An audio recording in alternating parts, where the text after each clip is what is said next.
Imagine buying your dream lakefront mansion, only to get a letter saying you owe decades of HOA fees, dating back to 1974.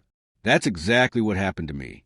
I had always dreamed of owning a historic property, a place where I could escape city life. And then I found it. An abandoned mansion by the lake, full of potential, but full of dust and memories of the past. The inside was worse. Cobwebs, broken furniture, peeling paint. But I saw its potential. I saw a home waiting to be revived. I bought it at a surprisingly low price. I thought my biggest challenge would be the renovations, but little did I know, something else was waiting for me. The renovations began. Every day, I uncovered hidden beauty, original hardwood floors, antique fireplaces, stunning lake views.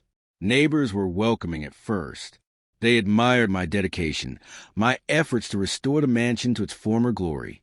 But one day, I received an official letter from the HOA. My heart sank. I had a feeling this wasn't going to be good. They claimed I owed back dues since 1974, over 45 years of fees. I stared at the letter, unable to believe it. I tried calling them. Emails, meetings, nothing made sense. They insisted I was legally responsible for decades. I never lived there. I decided to fight back. First, I researched the property's history. I dug into old deeds, HOA records, even talked to previous owners. What I discovered shocked me. The HOA had been inactive for years. No proper records. Yet somehow, they still tried to demand payment. I realized this wasn't just a letter. It was intimidation, a test to see if I'd back down. But I wasn't going to give up my dream home.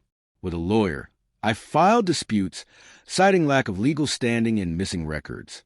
I felt the fight was just beginning. Meanwhile, I continued the restoration.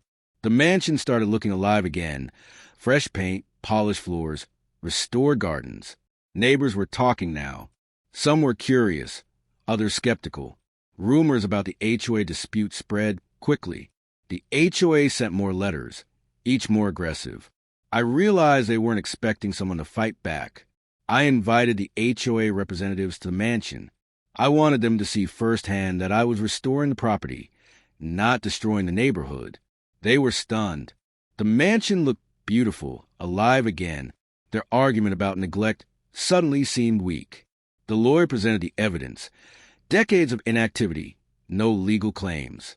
The HOA had no ground to stand on. I finally felt a weight lift off my shoulders. My dream home was safe, and the HOA's claims were dismissed. Restoring the mansion took months of hard work, but each room told a story. Each detail was a piece of history preserved. I hosted a small gathering for friends and neighbors. They finally saw the mansion not just as a house, but as a legacy. The experience taught me something important. Sometimes, fighting for your dream isn't easy, but it's worth it. And the HOA? Well, they learned that decades-old intimidation doesn't work on someone determined to preserve history. The mansion now stands as a symbol of resilience and history. I not only restored a home, but also overcame a challenge that seemed impossible. If you ever dream of something truly special, don't let anyone, past or present, tell you it's impossible.